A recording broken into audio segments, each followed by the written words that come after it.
there's a little arrow to the side of it. If you click on that arrow, that will minimize it down so it's not blocking what I'm showing you on screen. And also on that toolbar is a question panel. And if you have any questions, I won't be unmuting people, but you can type questions in there. And during the webinar, if I glance at my second screen and see something that pertains to what I'm going over, I'll just answer it right away. Or Ross is also in the room with me, and he will also be answering questions while I'm showing you the tech tips and going over them. Then at the end of the webinar, it's only 20 minutes. I tend to talk too much, but I'll try to keep it to 20 minutes. At the end of the webinar, we'll open the floor and you can type questions in and I'll just read those out loud and answer them for everyone. All right, so without further ado, if you joined a little later and I forgot to hit record, so again, we're going over the tech tips, and I got there on our website by going up to supporting and just clicking on Tech Tip Newsletter, and that brought us to the page we see right now on screen. And then I just click on Download Now to bring up a copy of the tech tips. We'll close a copy and we'll close Google here. We don't need that. All right, so here we have the March 2017 tech tips. First topic here, we have, looks like topics pertaining to almost all the modules in this tech tip. First one pertains to membership.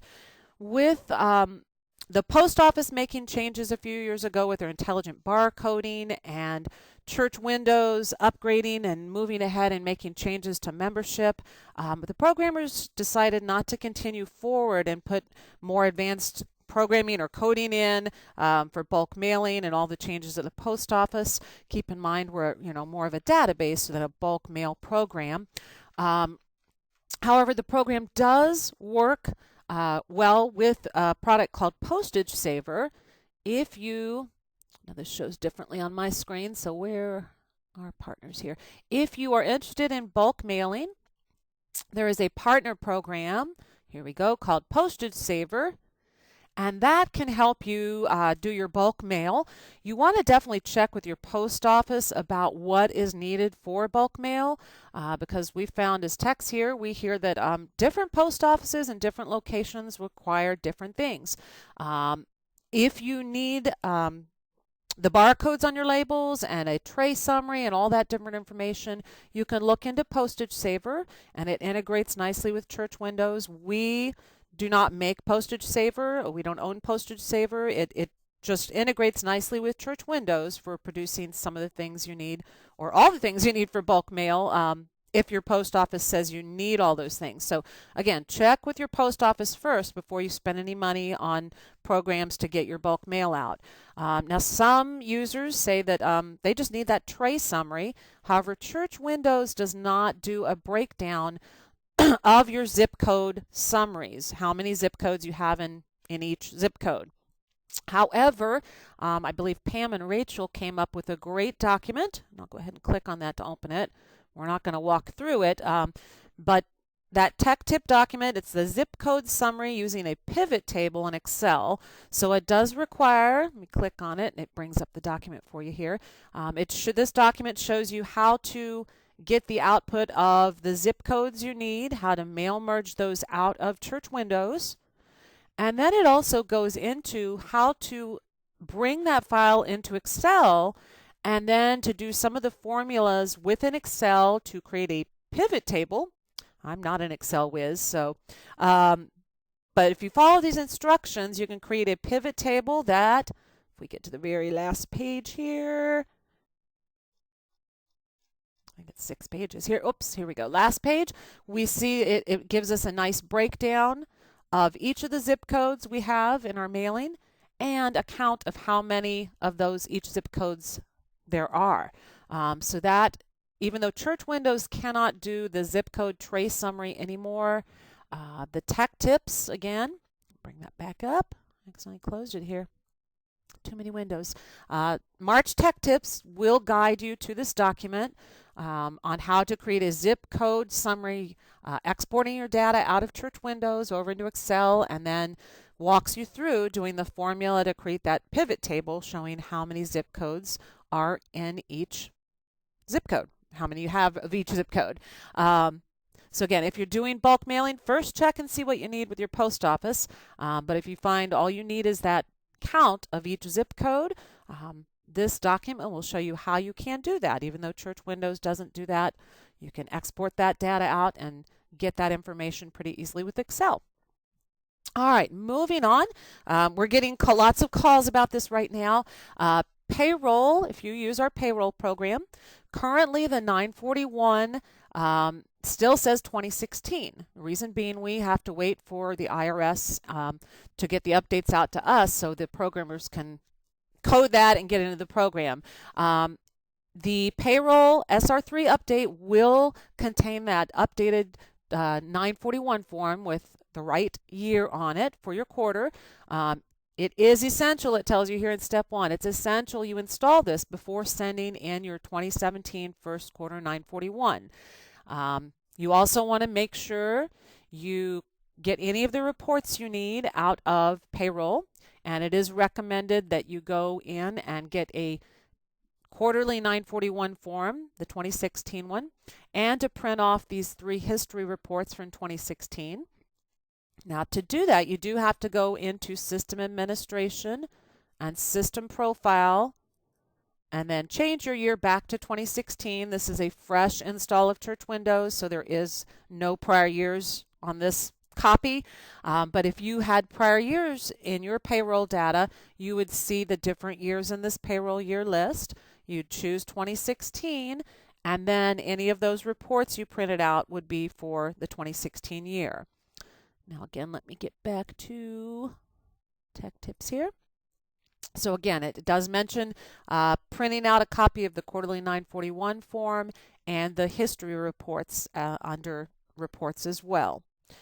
Just don't forget, once you print those out, go back and change your year to 2017 and keep an eye on your emails because there should be an email going out. Pretty sure when I looked this morning, they're anticipating if we go to, whoops, this displays differently on my computer, so I apologize. I'm not finding what I need as quick as I could at my computer. Updates. Oops, not what I wanted.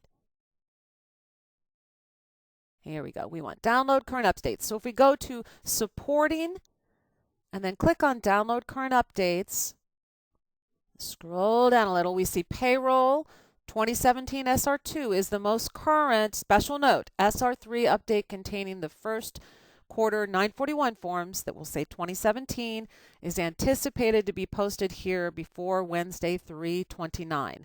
So I imagine the programmers are working on that right now, and hopefully that will go up today. If not today, it says before Wednesday, so hopefully that will be up today. So keep an eye on this page or your emails. If you don't get an email, just keep an eye on this page, but the update that will have that 2017 941 form should be out today or tomorrow, according to the website here. It says before tomorrow, but hopefully it will be out there today. Donations, moving on. Let me get back to here we go, Tech Tips.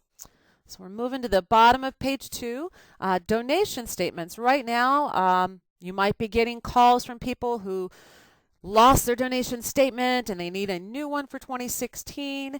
You can do that really easily. Let me go ahead and open up Church Windows here and open up donations. In donations, if you're familiar with the older contribution program, there were years. So like I just showed you in payroll, to print something from a prior year, you'd have to change your year back and then print it and then change your year to the current year so you're in the right year. In donations, there is no end of year. Everything is driven by the date you enter for the report or for the statement or the date you put in enter donations. To create a statement or print off a quick one for that person on the phone who says, or right in front of your desk saying, I need a statement, I lost mine, I have to get my taxes done later today. We go into donation statement. If you look over to, let me get my highlighter here, over to the right, we see the date range. All I have to do to change the year back is click minus year. If you have an older version, prior to when they added this little minus year button, then you can just click the down arrows here and choose the right dates, or you can type in the date field as well. But that little minus or plus year is pretty handy. Just one click and it changes the entire date range, a year back or a year forward. All right, so we can change our year back to 2016 to get a 2016 statement. We'd put in any criteria we need here and then click Next. Excuse me. And wait for step 2 to come up. On step 2, we choose the layout we would like, any global memo we want to add. If we're just printing for one person, we can do uncheck print for all at the bottom and then look up the person we need. Whoops. Now I'm going to talk about that message in a moment because we do get that call a lot. I see Ann down here, so I think what I did is I probably chose her individual name, whereas she gives as a family. Oh, nope. All right, we'll talk about that in a moment here. Let's go ahead. I'm just going to click on Ann Ellison here. I'm going to check her name off. I must have some duplicates in here, but that's a whole nother class. So I'll click on Print Email Statement after I found the individual or checked off whomever, however many people I need. And ta-da, there I have a statement for 2016 for that person standing in front of my desk saying, I need my statement now so I can do my taxes. I lost it. All right. Now, that message we saw when I looked for Ann, if you receive a message saying anything about filters, this tells me a person is not available because they were excluded by a filter. What that's telling you is check in Manage Givers. And first thing I would check is to highlight the individual you're looking for, and then upper right, make sure Receive Statement is checked. If Receive Statement is not checked, then a statement won't print, even if they meet the criteria you've asked for on the donation statement function.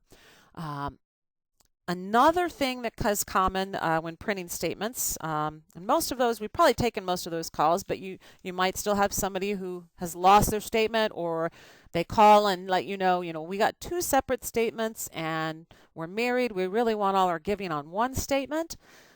That can be done in Manage Givers. Can also be done through membership, but I'm going to show you right now just in donations. Here we see Donna and Bill Bell, and I can tell they give as a family. What gives me that clue is the fact that, well, they both have the same envelope number, but if I was a church that did not use envelope numbers, the shading on the giver number field, anyone where it's shaded, that is an indication that person gives as a family. So if I go back, let me just go back up to the bells, or yeah, the bells because they're right beside each other. So if I click on Bill, and then upper right click on the giver number tab, I see gives with family is checked. Now you want to make sure you check that for anyone in a family who wants giving all on one statement. You don't just give the envelope to one person and then check everyone else gives with family. You want to check anyone in the family who wants to give as a family. You want to highlight their name and then check gives with family for anyone in that same family.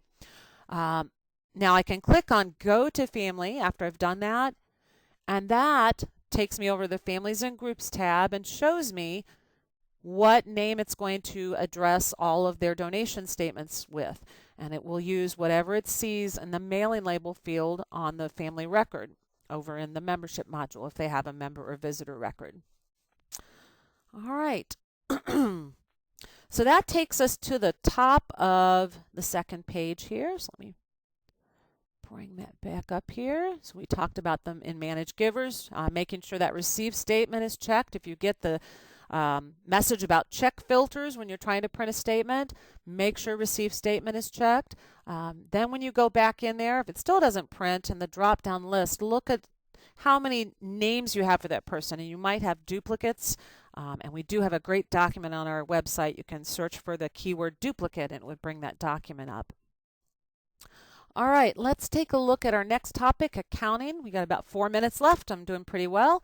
The time showing on our actual computer is 5 minutes behind real time. For some reason that won't keep up with the real time because it's actually 16 after. So let's look at accounting.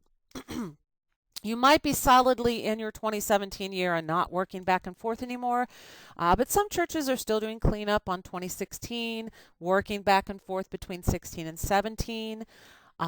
If that's the case, or if you've worked back and forth maybe in January and you didn't realize, if you're working back and forth between the years, that is fine.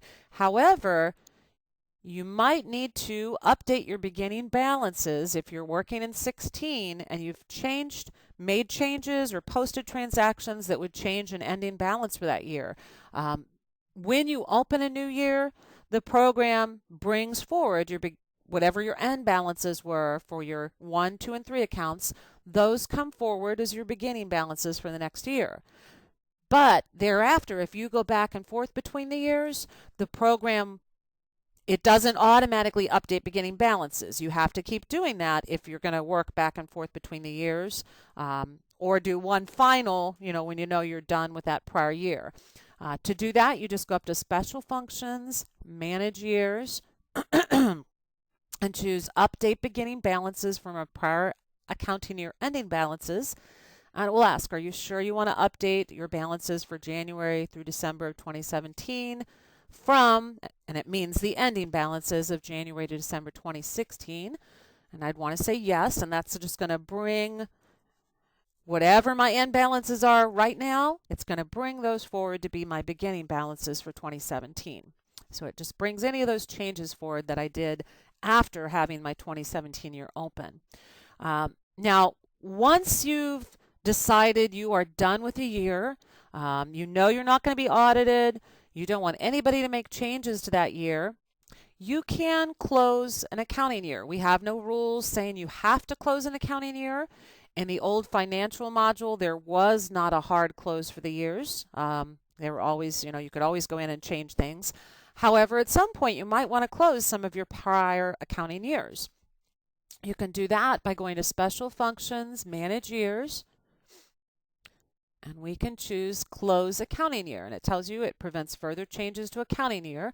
You can still go in and view, print, and look at things in that accounting year, but you can't post transactions, edit anything, or change anything about that year. So let's just go ahead and actually, I'm going to show you one thing real quick. Under Special Functions, Manage Years, we can view accounting year information. And if we look at that, it shows us the only years that we've closed so far, third column here, is 2007. So I'll go ahead and close 2008. So if I go to Manage Years and Close Accounting Year, I can just click the arrow here, and from the drop-down list, choose the year I'd like to close, and then click OK. And it tells me, big warning here, you will not be able to add or change accounts, budgets, or transactions to this year after it is closed. Are you sure you wish to close the accounting year? So I think we're pretty much done with 2008. I'm going to say yes. 2016, I don't know that I would close it just yet. If you're not sure if you're going to be audited, or if you haven't, completed bank recs that still have things from 2016, you might want to hold off on closing it until you are certain you are done with everything in that year. Once you close a year, let's look at 2008. If I go back to 2008, say OK. It tells me January to December 2008 closed year. I can go up to Reports Export and print any of my reports. Those are all available. I can view my accounts.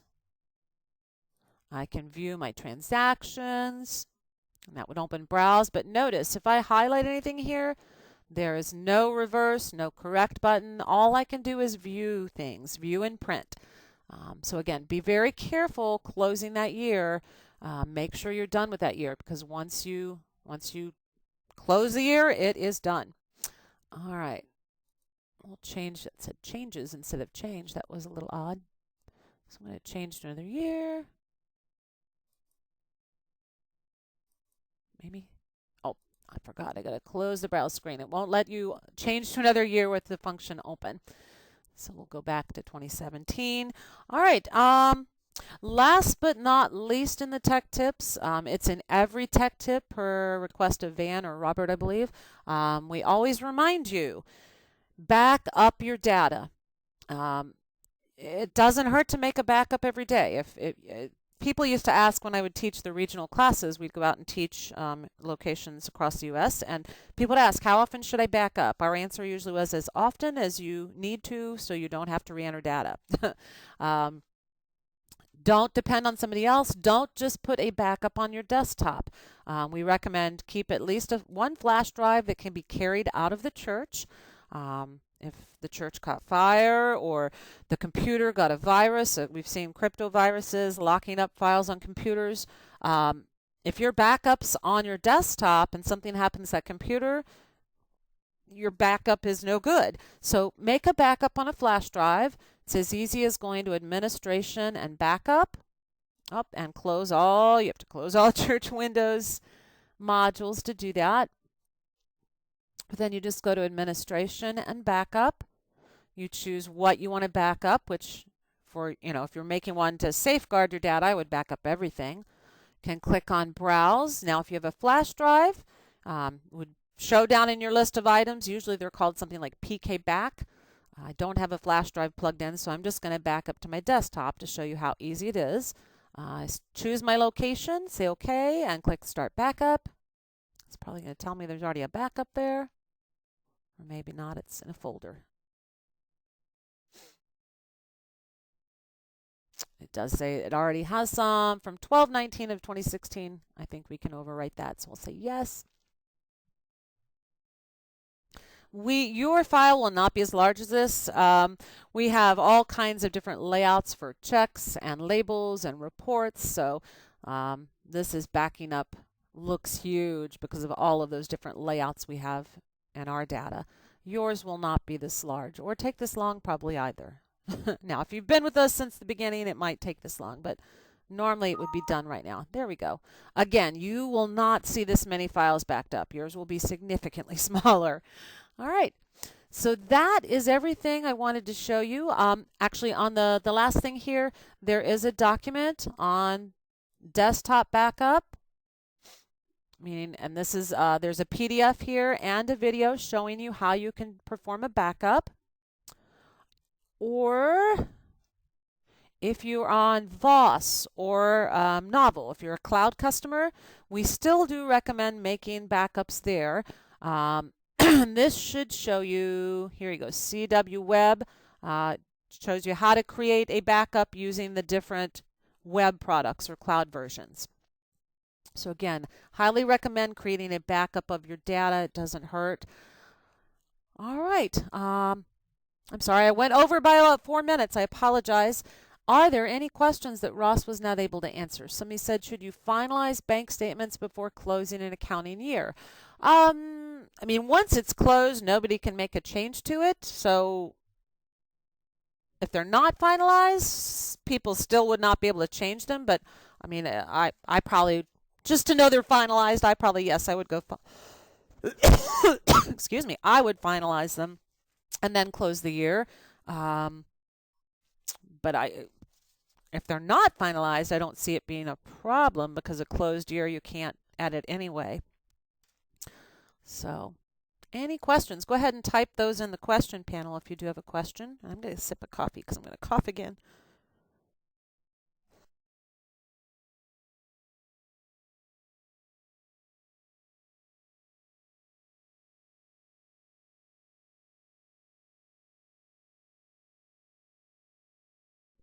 Any questions? I know that tech tip kind of touched on a little of everything from almost every module. We didn't look at scheduler. But. All right, well, if you're in the middle of typing a question, go ahead and hit enter and then type the rest. And that way I won't close the room before you get all of your question typed. So far, I'm not seeing anything new coming in.